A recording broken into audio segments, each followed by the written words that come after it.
Yeah, we can't hear you. Kill the background music. We like it. We love it. How do you get the music down?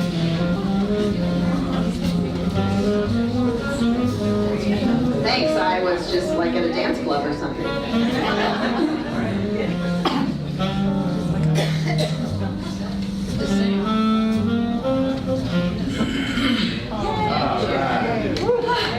Okay, we're here. My name's Jen Elliott. I do the comic strip Stone Soup, but my best quality tonight is that I've had,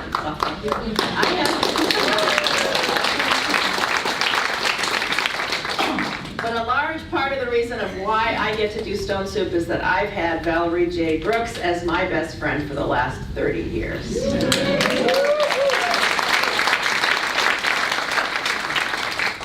In the 30 years that I've known Val, she has never stopped writing.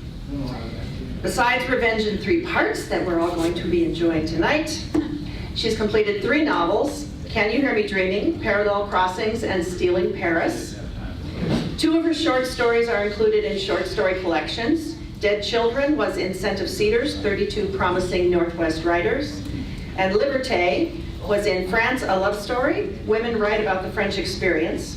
When the Boston Globe reviewed that collection, they said that Val's story, Liberté, was one of the most poignant and memorable pieces in the collection. She's been a writer-in-residence at Vermont Studio Center, Soapstone Writing Retreat for Women, Villa Montalvo for the Arts, and Hedgebrook Writers Colony. She's also received cash grants and awards for her writing. But most importantly to me personally is that for 30 years I've been lucky enough to have her as my best friend. Val and I started having lunches 30 years ago this November, December. We argue all the time about when it really was, but because we both had giant dreams. She wanted to write a novel, and I wanted to create a comic strip, a successful comic strip.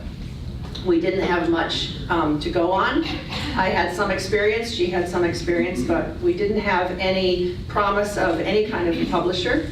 And so we met every week to cheer each other on. We were never a critique group.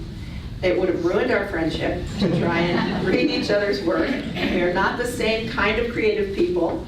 I don't think dark and she doesn't think funny, so we could never have been a critique group. What we never meant to be. What we meant to be was someone that would be accountable to the other. The idea was that you would come every week and you would say, what have you done? Have you gotten anything done this week? And if the answer was no, then why not? Not in an accusing way, but in a supportive way. What's in your way? What's the problem? How's that going? Well, I'm so sorry. That sounds awful. I have the same thing at my house. It was just structure and cheerleading. And there is a real thing of having someone waiting for you every week, expecting that you may have done something. You do feel a sense of obligation, and therefore, you do start to get motivated and produce. We really needed the cheerleading because all of this took a very long time. We're here tonight after Val has been writing novels for 30 years. We met for 7 years before I was syndicated. There's a lot of rejection in those empty years. And rejection is a real buzzkill. And you really need somebody to say, you're great, they're terrible. You're wonderful, they're awful. What do they know? So, get up, try again, come on, So it's been really, really a wonderful, wonderful thing to have Val in my life. And in no small measure, I named my main character after her. I also gave my main character her red hair and her stature and her snappy, sarcastic attitude. Out of gratefulness for the friendship and the meeting all those years, all that time together. So we're still at it, and I'm so happy to be here tonight. To get to introduce her at this wonderful book launch with this wonderful new book that she has out. Val had really hoped that she could come out in a cloud of fog tonight. But when reading the instructions on the book, on the piece of fog machine that they bought, they discovered that it might set off the fire alarms and cause the entire library to be evacuated. So she's not coming out under a cloud of fog, but I do believe that she's going to find a way to make a very dramatic entrance. May I please introduce my dear friend, Valerie Brooks.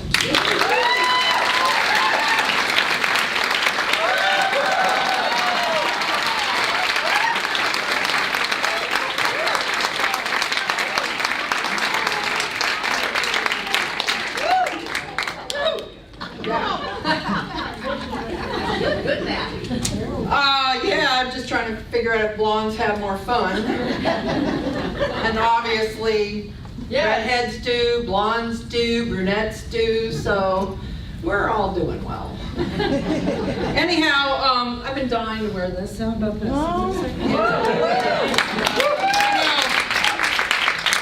Where in Eugene, other than the symphony, can you wear something like this? So if I start sweating, it's because I have this on. It's like having a hat on. I didn't have a clue as to what it feels like, and it feels kind of weird, but it's swingy. Anyway, I keep losing my watch. That's typical. Timing is not my best suit, and as you can probably tell, that part of what I do is I think the days of just reading have gone by. We have so much to compete with. So I just wanted to give you a little bit of fun with this. Sorry about the fog machine, but I didn't want 2 minutes to get up here and the whole thing goes kablooey. Well, first of all, I have a few people to thank. First of all, I really want to thank my husband, Dan. He's like the guy who keeps me afloat. And if it wasn't for him, I wouldn't be doing this. It's a tough road, and we've been working at it a long time, Jan and I, and all our friends who write who are here tonight. And you know what it's like. So I have a list of people I'd like to just to thank, because I think it really means a lot to be a member of Eugene and Springfield and Wayne County. Right now out there, you have circles that overlap everywhere. You know each other. Tonight you came together and you knew each other. I didn't know you knew each other. And I think that's the beauty of being here, other than other places. So I'd like to thank my team noir down here. These are people who have helped me get to read early, to give me feedback, to put reviews up. There's a lot of things that they do that I'm obviously not that sexy. I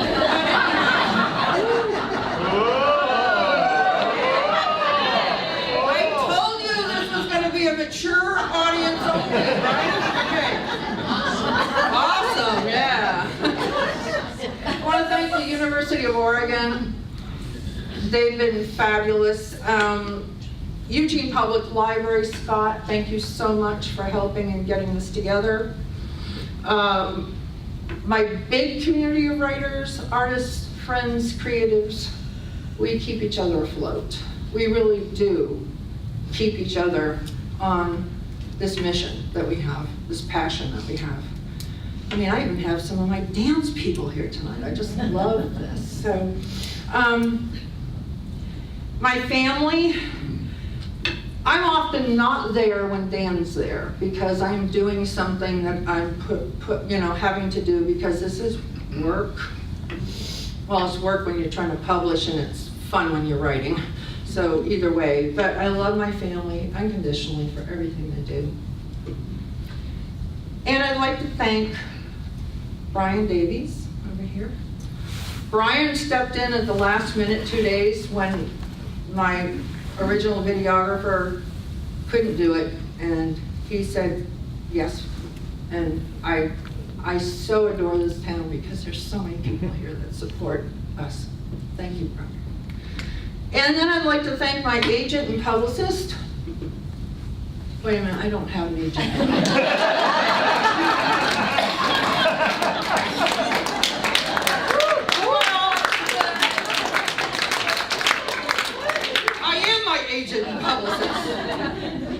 But there have been a lot of people out there doing a lot of work around here to get my name out and do this tonight. And as you can see by the crowd, we have a really good source for people who want to do what I'm doing. Make friends, get out there, do what everyone else is doing, and don't be afraid. So I'm going to give you a little bit here about noir, because people just don't get noir. Honestly, they don't. The reason I started writing noir is due to a very good friend of mine, Susan Glasso, who's in the audience tonight, who taught noir, film as literature, and I learned so much from her, but I also learned I loved it. But noir comes from dark times, and I think we can all agree that it's kind of dark times. So what it is, which I think is worth reading, James Elroy wrote this, and it kind of gives you the idea. The thrill of noir is the rush of moral forfeit and the abandonment to titillation. The social importance of noir is its grounding in the big themes of race, class, gender, and systemic corruption. The overarching joy and lasting appeal of noir is that it makes doom fun. God knows we need a little of that lately. But noir, really, to try and define it would be, as Otto Penzler said, it's not unlike pornography. You know it when you see it. So I am trying to turn the tropes of noir, flip it over from the femme fatales taking these duped males and making something worth their while, like the old noir. This is what I call femme noir. I want women to be stronger in these, and they get in trouble. I mean, you can't have noir without getting in trouble, you know. You make a decision which is on the right side, and then it turns out to really be, well, an obstacle. So you have to keep doing, overcoming the obstacles. So I'm going to read first the first two short chapters of the first part of Noir, Revenge in 3 parts. And it'll give you an idea of why I'm trying to turn it around. And later, I'm going to read, just so it'll stay here longer, I'm going to read a review I got on Goodreads with a 1 star. Yes. Yeah, those are always fun to take on. Because reviews don't bother me, and I love finding something that I go, woo, what's your problem? So here we go. This is Revenge in 3 parts, chapter 1. As I walked down Boulevard de Grenelle, I was tired, cranky, and not used to having men stare at me. The blonde wig I wore over my usual brunette bob made my scalp sweat and itch. And where was the seasonal weather? Around noon, 3 days before Christmas, and I wore sunglasses, a lightweight coat, scarf, and a silk shift. I never wore dresses. Paris in winter, and it's sunny and mild. Better than freezing rain, I told myself. But freezing rain would have better fit my mood. My arm ached from hauling my carry-on behind me and slinging it on and off the train, then up and down the metro, stairs, but I didn't care. The metro was my ally, reminding me of why I'd come to Paris.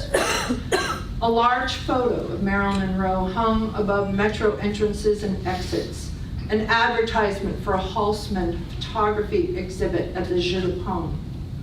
Monroe sat cross-legged, gorgeous on the floor, barefoot, naked shoulders, bra strap hanging, head bent over a book. So much like my sister Sophie, so vulnerable, so precious, you wanted to wrap a blanket around her and say, come with me. Anything to keep her from ever being hurt again. But I didn't wrap that blanket around Sophie, and now my sister was dead. Another metro line clattered overhead. I shivered as my energy waned and my spirit sank into the gray of the neighborhood, the lack of holiday lights, the doubts of whether or not I could pull this off. The 15th arrondissement was unfamiliar to me. Years before, when my husband Hank and I stayed in Paris, we rented apartments in the Marais, a more upscale area. This area was working class neighborhood, even though it's only 10 minutes from the Eiffel Tower. I probably wouldn't have chosen this arrondissement if I'd had a chance or a choice. But the Frenchman lived here, and he'd killed my sister. He'd also killed my unborn niece and nephew. A man stopped to appraise me. I shoved past him and walked by 3 souvenir shops. From one shop, the song Hotel California played on a cheap boombox. I hated that song. As I approached a neighborhood supermarket, the Franprix, a beggar dressed in the saddest Santa outfit I'd ever seen, sat on the sidewalk and held out his paper cup. He looked up at me. I shivered, glanced away, and hurried past. The apartment was somewhere nearby. I couldn't wait to take off the wig and all the makeup and the foundation, the blush, the eyeshadow, eyeliner, mascara, the works.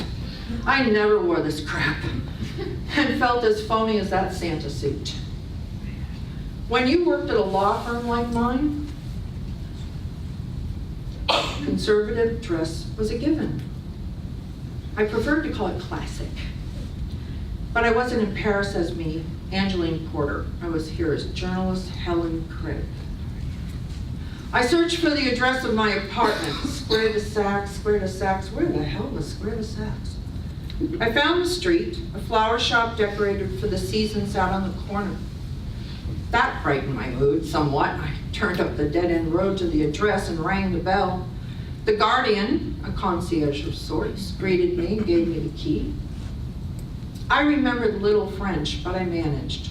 When I tried to cram into the phone booth-sized elevator with my carry-on, I couldn't.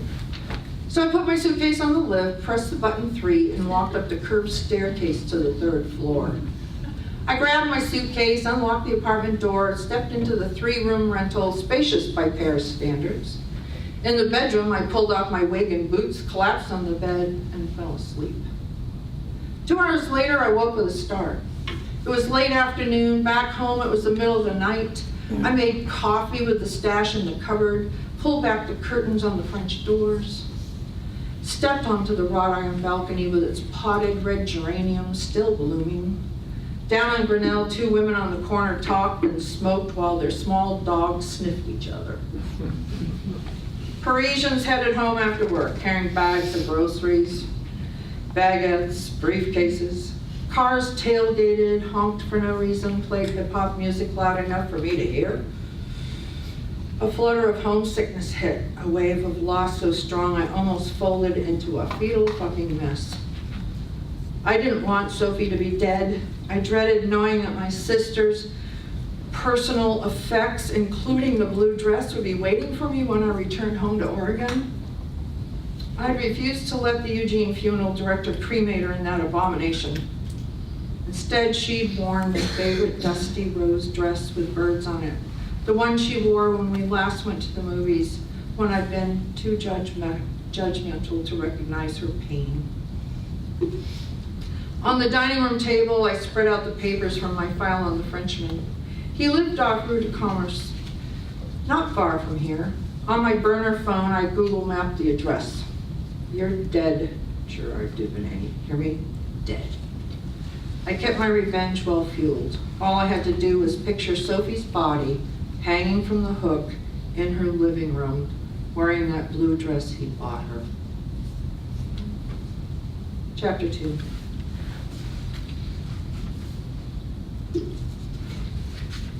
A week before Sophie died, we were watching Daniel Craig Inspector. She was quiet, unusually so. Sophie worked from home, a brilliant nerd in a beautiful body. Because she looked like Marilyn Monroe, people underestimated her. I called her an IT person, which she flatly denied, but she knew all about code and God knew what else. So I said, "You're an it girl." She laughed, and in her spare time, she had designed online games for women while fighting the abusive, male-dominated game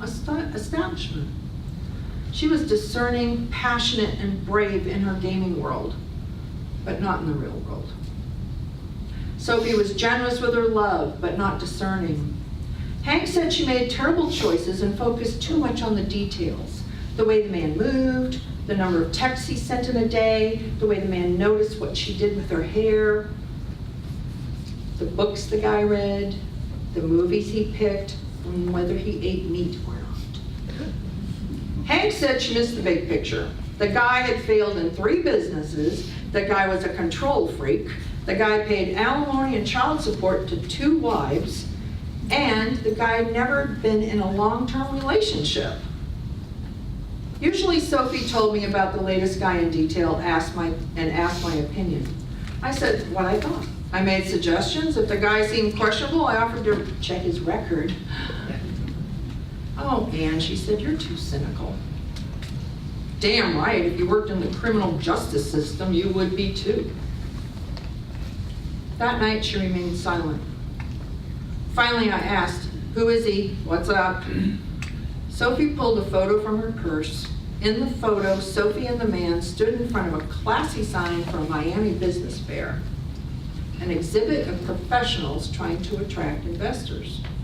One of Sophie's clients had created a collagen product that promised to replace Botox, and knowing the value of having a gorgeous woman to lure people to the booth, the client had paid Sophie a generous fee and all her expenses to model at their booth. She said, oh, he's super sexy, he looks like Daniel Craig. In the photo, Gerard Duvernay, tall, gracefully grained, good bone structure, weak chin, smiled down at Sophie. He wasn't bad looking, but he was no Daniel Craig. I love him, Anne, she finally said. I love him with all my heart. He's not like the rest. And I'd heard similar sentiments before. Okay, does Daniel Craig love you? She nodded, more tears. Do you have a plan? She shook her head. He's married with a son and he's French and lives in France. She paused. Don't you dare say anything. We're both broken-hearted about this. What could I say? I couldn't remember the last time a love affair had caused her this much pain. She had to be in love with him, but this was hopeless. France? A wife and kid? He was probably Catholic. It's killing me, she said. Gerard, too. Yeah, I bet. Don't make a face or roll your eyes. She glared at me. He's going to leave her. Oh, fucking great. How cliche, how stupid. I'd noticed the Frenchman hadn't offered to get a divorce. I kept my mouth shut, though. I needed to know more. Sophie let out a long, noisy sigh and looked down at her lap. It's complicated and messy, Ange. You have no idea what's going on. She snuffled back tears. I hate myself, I truly do. Don't say that, Sophie. I squatted next to her chair and took her hands in mine. When she burst into tears, I said, what can I do? She choked on a sob, her cheeks flushed red, and snot dripped from her nose. I handed her a tissue. Sophie abruptly stood and shook her head. I don't know what to do, she said. I held her. Do the right thing, Sophie. Do what's right for you, not this Gerard character. I love him, she choked out. I'm so sorry. I've been through this with her many times. I knew her M.O. In the morning when she was calmer, she would call me. She's always called me after the emotional geyser. I figured she was sorry for always involving me in her love life. I was exhausted with her life with men. I held her even though I was thinking, who cares? They never last. Now I cared big time. Now my flippancy made me sick. I remembered Sophie's face, her downturned eyes, tears coursing down her cheeks. She couldn't look at me, my sister. God, how I wished I hadn't been so unkind. Sophie, my smart, generous sister, had always been kind. And now she was dead. Sophie would have been the best mom. She'd always wanted a child. She just couldn't recognize a decent man when she saw him.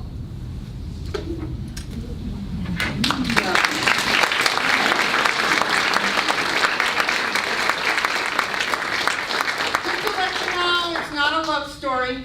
There's murder in it, okay? Good. So what I'm going to do now, to my great enjoyment, is I'm going to introduce my son, Jason. He said, oh, God.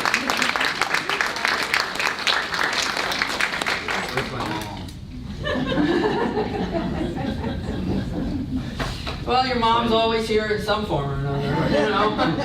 So I need the tickets, right? Right, you do. So who has the Irene. tickets? Irene? Maddie? I do.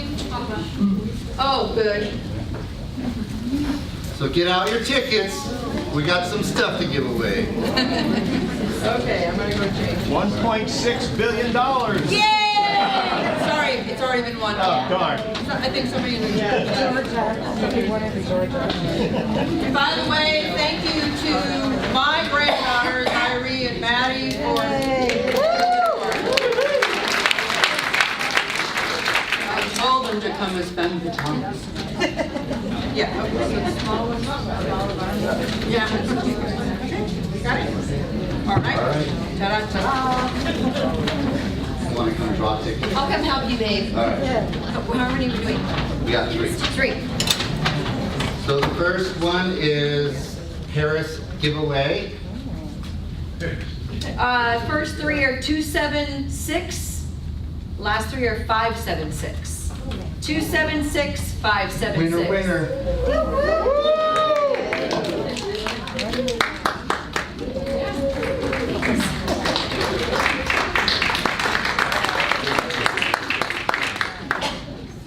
That's right.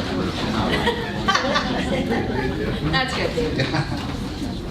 All right, our second prize is horror giveaway.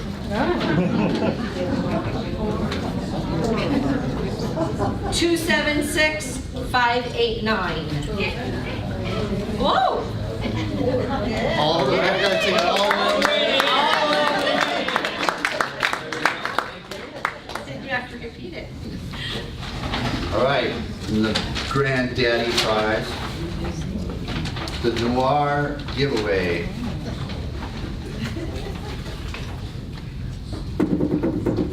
Two 605. Yeah, I know. Last 3 are 605. Ian!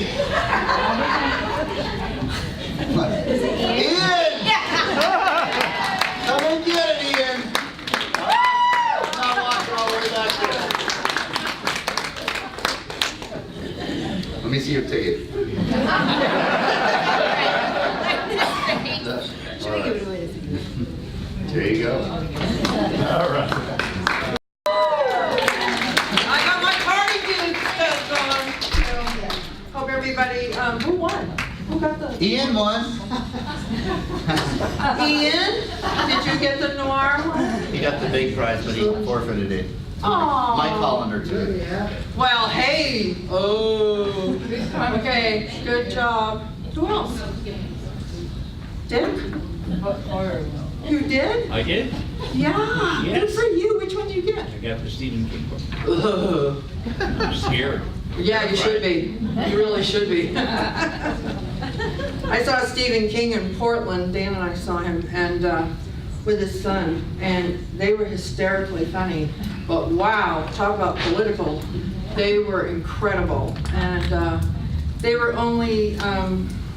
There was 1 out of 4 books that were signed, and so you didn't know what you were going to get. And I thought, oh, I never get things. I never win $1.6 billion. You know? If I did, I'm sure all of you would be here right now, queuing up. But I did get one of the books that was signed. It was pretty sweet because I'm not really a big Stephen King fan. I'm not into horror that much, but I love thrillers. So, okay, I promised you a few things here. I don't know if I should do this or not, but I'm going to do it anyway. So, it's obvious that we love reviews. Oh, when they're good. All of us who are writers understand that some of us make choices to either read them or not read them, or sneak them and pretend we didn't read them. I know a few of those. And I understand that completely, because a lot of times it pulls the rug out from under you, like being an artist and being told, oh, that looks like a paint by number I did when I was a kid. Or something so demeaning you just want to slap the person. But you keep it together and you just try and say, if someone gives you a bad review or says something about you that you know has a lot of emotion and anger behind it, you know it's their issue. You know it's their problem. And you have to remember that when you're reading reviews, because it's in the language, just like the language that's out there now, politically. Yeah.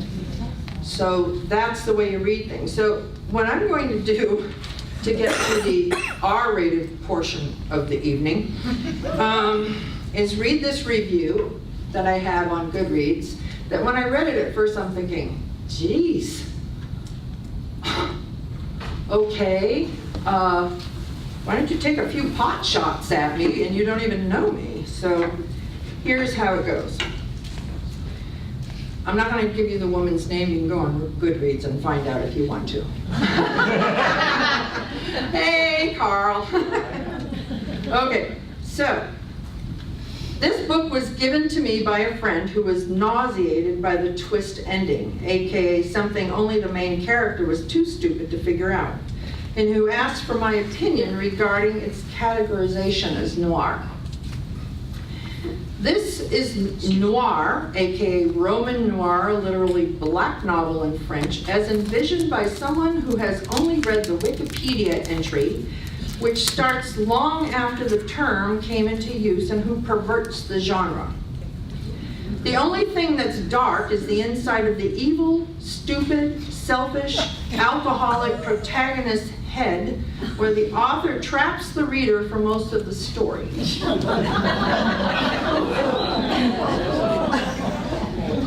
huh? Yeah, really, no kidding.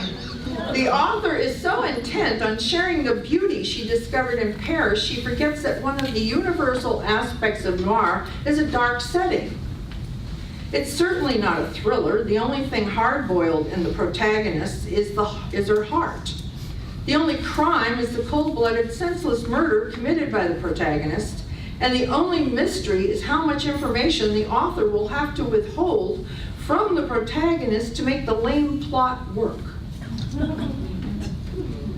I will never read anything else written by this author. Thank God! I want that in writing. Oh, I got it right. Not only does she not have a clue about genre, but her writing is amateurish, with everything explained over and over again, padding to turn a short story into a novella. The only thing that was shown rather than told was the bright lights of Paris, dressed up for the holidays. The characters are cardboard cutouts, hint, backstory is not enough to make a character three-dimensional. And the plot is so contrived, I had to force myself to finish it, so I could warn others away. Now, when you read something like that, you have to go, Jesus, I must be really bad. But I always think of it in these terms. Who is this person? What are they doing? And what's their background? And I get my little, like investigative mind going to find out, what is she so mad about?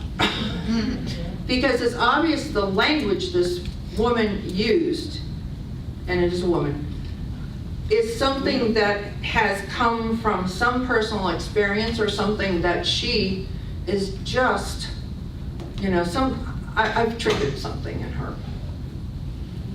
So I went looking. I can't help it. I like investigation. I know. I mean, who wouldn't? You'd just say, So I found out she's an author, right? She writes bondage, dominance, submission, sadomasochism. Her two books are called pussy whipped and 2 is not enough. And she states in her Goodreads page, ready for this one? No. I'm a femme-dom and I own the man I adore. Good luck with that. So you gotta take some of these things with a grain of salt, or either you have to go looking to find out who is this asshole. Sorry, but my mother said I had a trucker's mouth. She's right. So what I wanted to do is, since she's into BDSM, I believe that's how you say it. To shorten it up, I'll read you one of the sexy parts, okay? And it's not the sexiest, because I won't do that in public. Anyway, but I'm no prude. I mean, geez, come on. But at the same time, it's like, I just want to sit down with her somewhere and say, what's the matter, honey? Anyhow, it's fun. Okay, to give you a little background on this is the second part of Revenge in 3 parts. This is Portland, Oregon. Angeline is trying to save her husband's life. She's lost her job as a lawyer. She's been disbarred, and she has a lot of other things that have happened to her, but I won't tell you because they're spoilers. But the main thing to keep in mind is she can't make the $50,000 that she needs to save her husband's life unless she does something really drastic. And she's done something really drastic.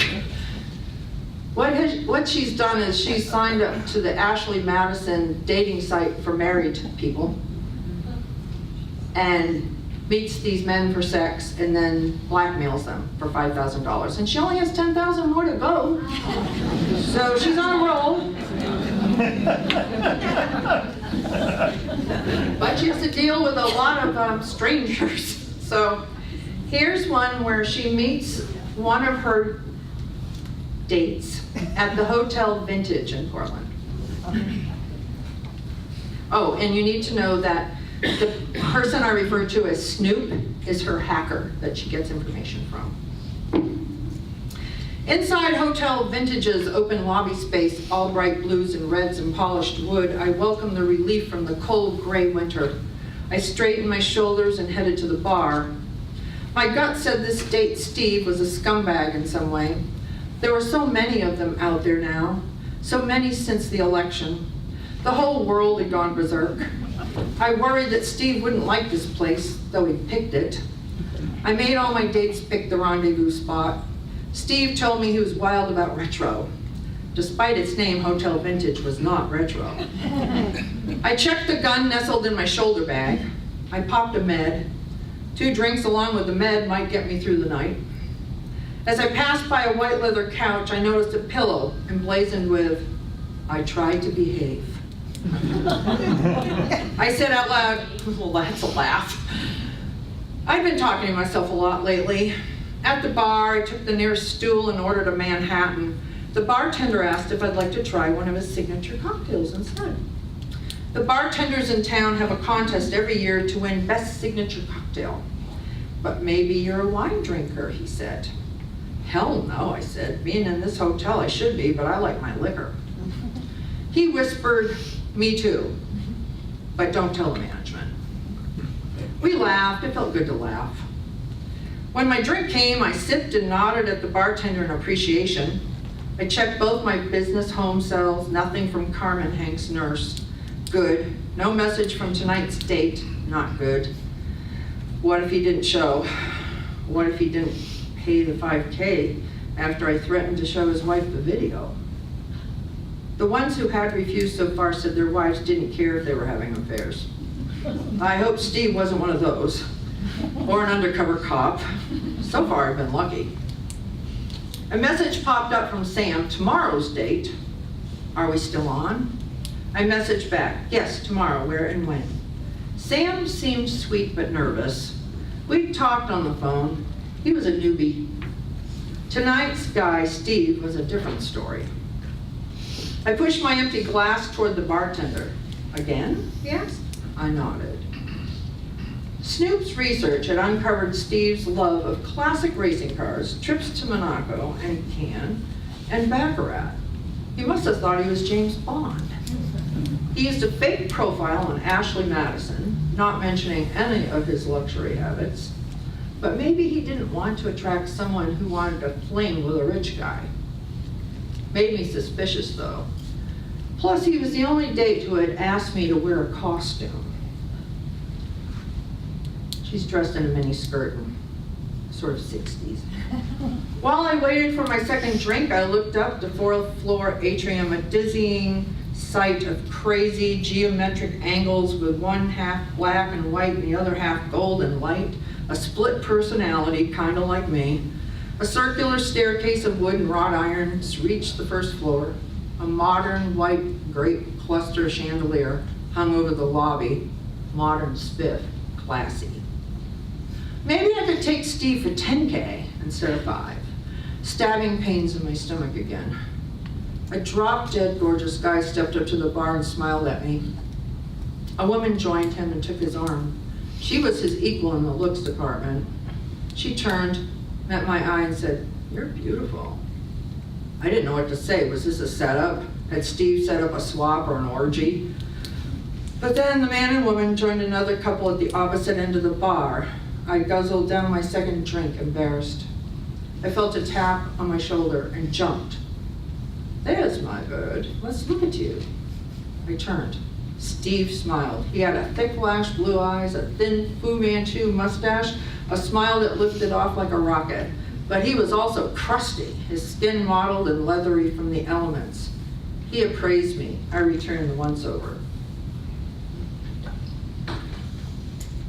Flashback to the summer of love. Steve wore a 60s rocker outfit down to the hip-hugging, striped, bell-bottom pants.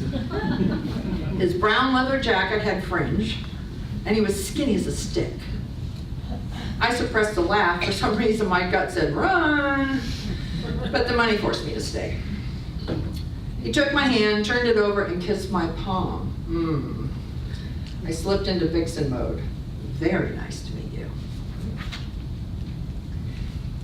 Steve opened the door to our hotel room. High ceiling, clean lines, neutral colors, modern art, and floor-to-ceiling curtains along the far wall windows. A bright red couch reminded me of seduction and blood. A small dining nook with a round table, a globe lamp hanging in the center, and 4 white leather and chrome chairs. Could have accommodated a poker game. The bed, all pale whites and cream, with a blue as transparent as June. I walked around the room, my nerves flaring, my stomach unsettled. "Looks a little retro, don't you think?" I said. Then the meds and the alcohol kicked in, and the fuzzy cloak of not caring enveloped me. Steve set my overnight bag near the far end of the bed, the one I always slept on at home, with the ease of someone who had done this many times. I wondered if Steve did this for the same reason that Hank did. That a man took the side closest to the door to protect against intruders. "I've ordered champagne. Can I order anything else for you?" he asked. Steve had an English accent. What? That hadn't come up in Snoop's research. He had to be role-playing just like the clothes. He helped me remove my coat and whistled appreciatively. "Nice legs." No one ever told me I had nice legs. Never. It was all too smarmy. Too cliche in some weird way. Plus, he looked way older than his photos. Maybe this was some unfulfilled dream he had for himself, to have been a rock and roll star. But maybe it was a way of having fun, like people who dress up for Comic Con.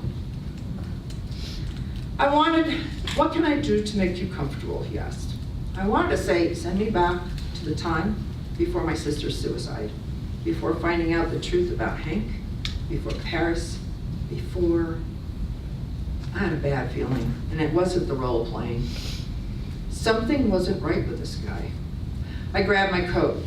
"Look, I'm sorry, but this isn't going to work." He stepped back. "Have I done something wrong? Have I scared you?" His accent was still thick, and I couldn't understand why there was nothing in my research about him being English. I don't know what it is, but it doesn't feel right. Something's off, and I have good instincts. I said this more for his benefit than mine. My instincts sucked. I walked over to the bed for my overnight bag. There was a knock at the door. I grabbed my things, and before I could make it to the door, a waiter wheeled in champagne and a tray of hors d'oeuvres. I thought you might be hungry, he said. Food? So Steve wasn't rushing it. Maybe I was wrong about it. Steve tipped the waiter, and before I could make up my mind, the waiter was gone, and I was left standing in the middle of the room with my bag and my coat over my arm. Put your big girl panties on, I heard my sister say. I set the bag down. I was overreacting. I had to be. Steve stood in the middle of the room, a worried look on his aging face. I'm not comfortable with any of this, I repeated, this time in my courtroom voice. Neutral, non-accusatory, factual. I don't think you're English. I don't think your name is Steve. This act bothers me. I hesitated. Plus, you've called all the shots, never asked if I wanted to play Patty Boy Bird, just given me instructions. He said nothing. I cleared my throat. Am I right about you not being English? Okay, I'm surprised you know about Patty Boyd. You're young. No English accent that time. No charm. He didn't like his cover blown. I don't feel young, and I'm not into this. I just want a nice romp with a married man so I can have what I don't have at home. That's what they all say. What? I couldn't believe he just said that. He walked towards me. I stepped back. Oh, for God's sakes, relax. In one swift movement, he grabbed the champagne, popped the cork. The pop made me jump. He poured a glass, downed it. He poured another and handed it to me. Well, you sure spoiled this old fantasy of mine. He chuckled. With a relaxed slouch, he took a chair at the table and looked me over. Go ahead, leave. The moment's spoiled. My one break from reality. I really thought you'd be fun. Serves me right for thinking. I shook my head. When did men get so petulant and self-centered, I asked. He didn't respond. I don't need your permission to leave. The champagne was good. I thought of putting down my purse and thought again.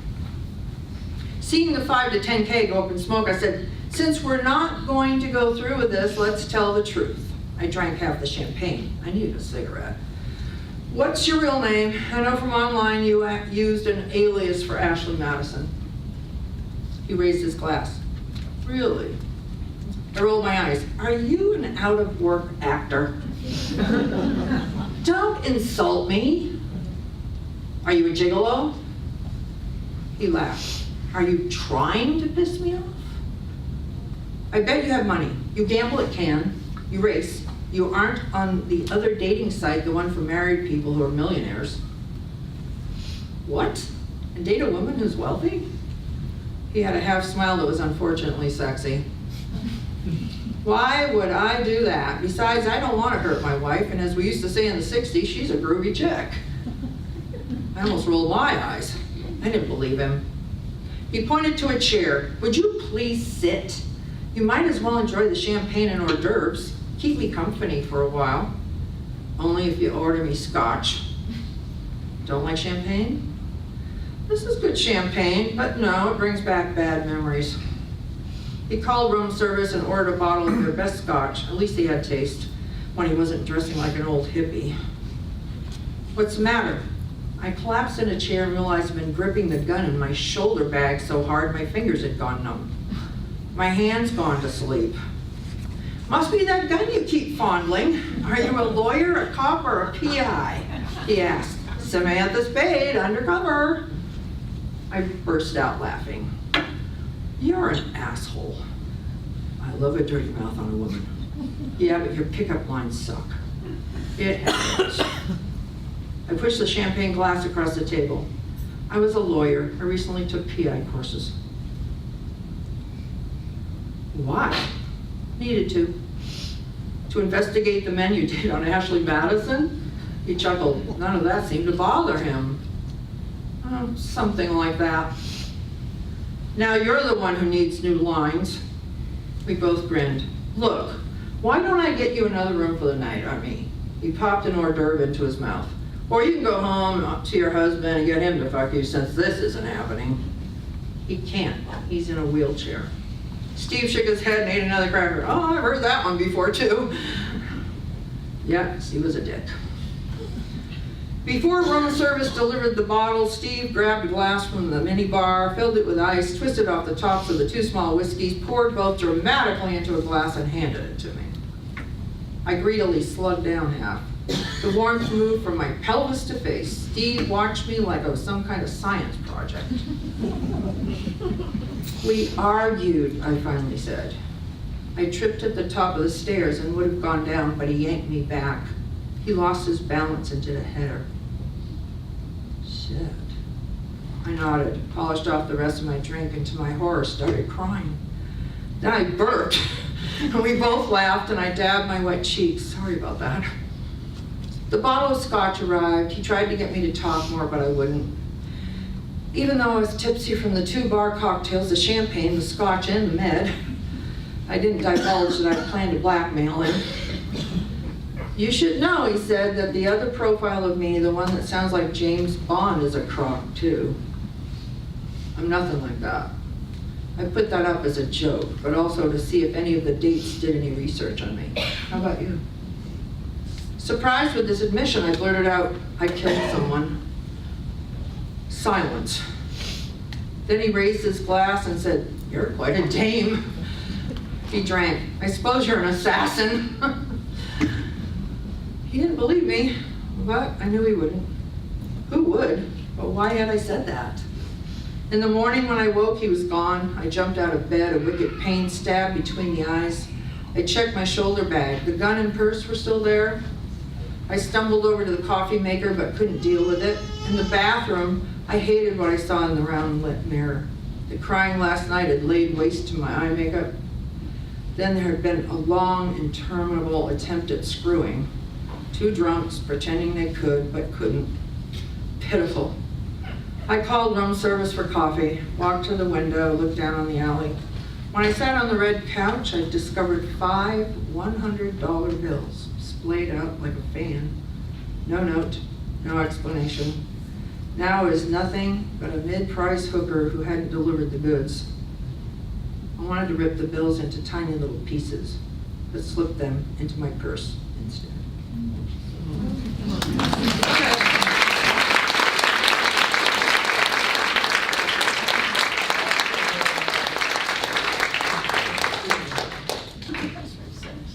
So to finish off the evening, what I thought I'd do, which is different from what usually Q&As are, I thought I would have my Lit Chicks pal, Patsy Hand, come up here. She's part of my writing group. Chris Schofield, who's also part of my writing group, couldn't make it tonight because her husband's in hospice.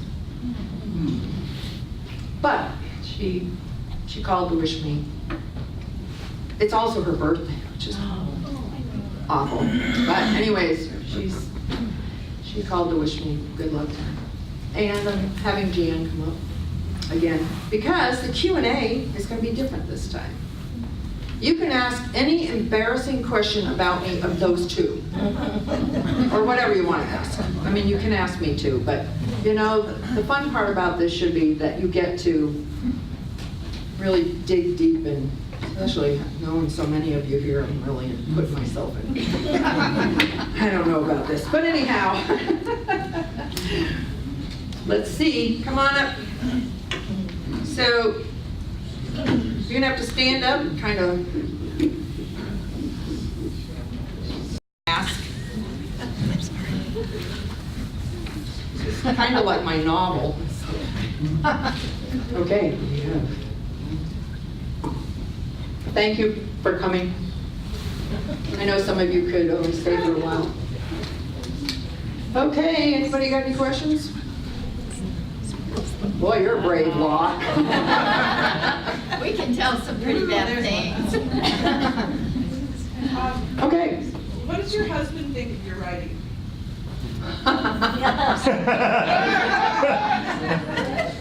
Sorry. Dan loves it. I know he loves it. I've read all about Dan. I know Dan a lot better than he knows I know him. And I know Dan loves it.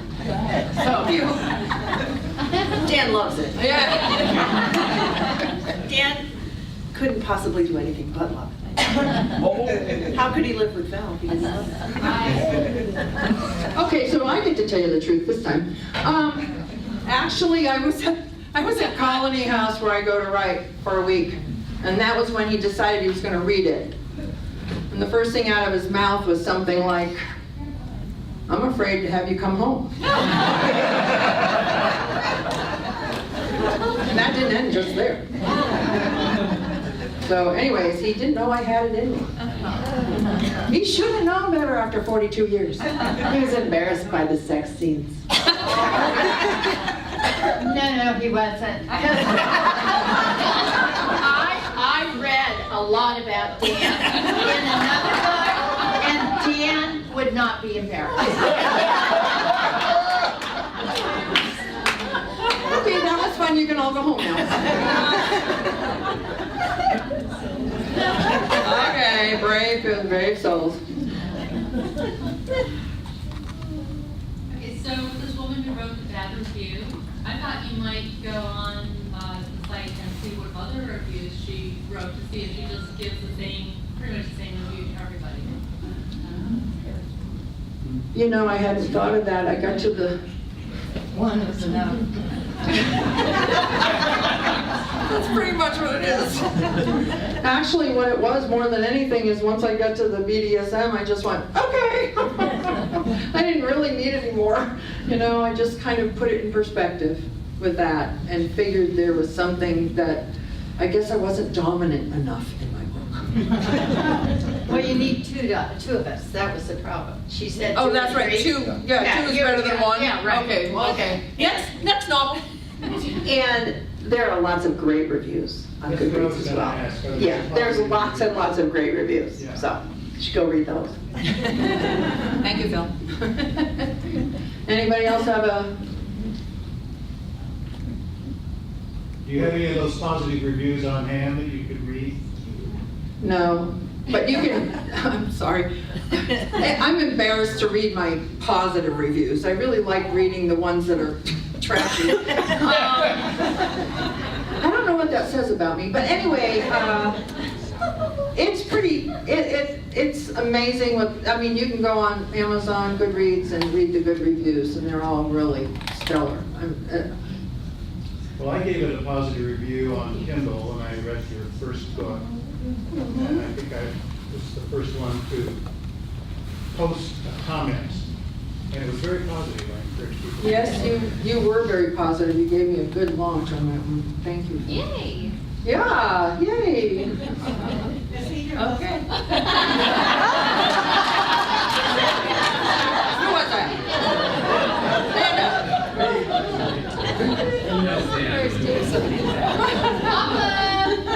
Stand Okay, Yeah. I've got a question for Jan. And the reason I need to, okay, so the question, let me ask the question and then I'll tell you why I need to know this. And that is, when did you put Val in your comic strip? And the reason that I need to know this is that I only met Val out on a walk a few months ago. But when I told my sister, who I tell everything, hey, I met Valerie Brooks and she is the inspiration for Val and Stone Soup and that makes her famous or something. And my sister said, that's weird because years ago, my mother was reading Stone Soup and said, my sister Marianne was just like Val in Stone Soup. And I said, well, so now I've met the real Val who is the inspiration for Stone Soup, who is just like my sister. It was so confusing, I don't even know what that means. Well, you need to know that there are a lot of men in the world who think they're Wally, too. Oh, is that right? Yeah. Val has been there from the very beginning. Oh. From the very beginning, I created the character, I named her Val, and she's always been there. Very beginning. Yeah. But there's a lot of people who think that it's their family, you know, they write and say, how did you know that about my family? And, you know, I write back and I say, I have, you know, cameras in your house. You're all under. The interesting part is, and I'm gonna just do, you know, since there's so many not truthful things out there nowadays.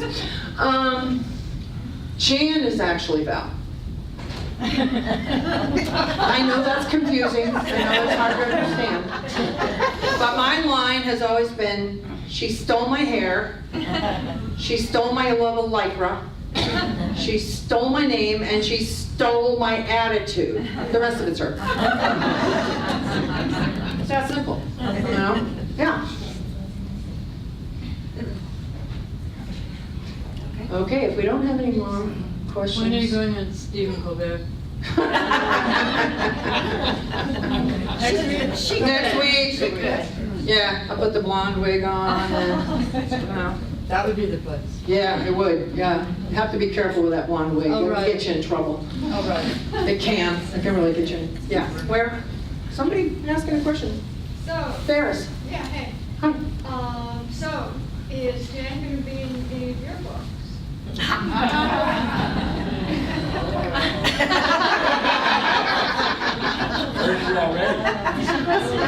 I think I'll ask permission first. Actually, she'd make a great character. She would. But I don't put my family in there either. So she's like family, so I'm real careful about that.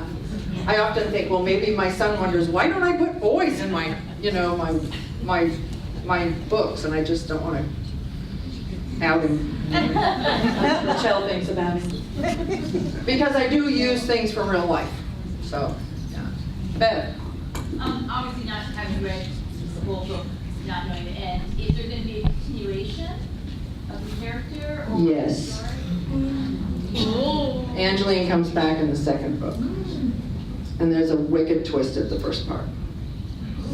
Just to get you all on the gravy train. Like this is a gravy train. Okay? Maddie. What's the biggest challenges you face already? Couldn't hear. Well, go ahead. Take it away. Getting a good parking space at Vero. I love having a comedian for a good friend. That's just like, yay. That's one of them. Biggest obstacle. Well, I would say finding the time. Right now, it's all publication. That's all it is. And I'm not very good when I don't write. I can be kind of grouchy. But I think we all can, writers and artists, if we don't have the time to do it and make time. So, I don't know, really. Let Patsy answer. Go ahead, you answer it, thank you. She was there. She was there through the whole What, the thing. biggest obstacle is Yeah. that we're talking about? I think getting past myself and Chris, who couldn't be here, because Val would come in, just like each one of us does, and say, oh man, you know, I've really written something. We all know that. It's, you know, I can't wait till you guys read it and reread it. And I go, I love it, because I always love everything. And Chris goes, no. And she goes back and goes over it, and then there's poor Val, right? And do I have it? Everyone. And it's a big obstacle when you've worked a week on a page or two, and you come in and you have two friends sitting there just going, okay, we're gonna tear this one apart too, you know, and then she goes back and does it and brings it back, and it's wonderful. So we're kind of an obstacle. Never thought of him that way. Okay, if that's it, we need to, Let's leave plenty of time for the sidewalk. there will be? Let's leave. Leave, right. Yeah, but so it's- Let's go. Let's go. Let's go. So That's a good cue, thank you very much. Okay, thanks everybody, everybody out there.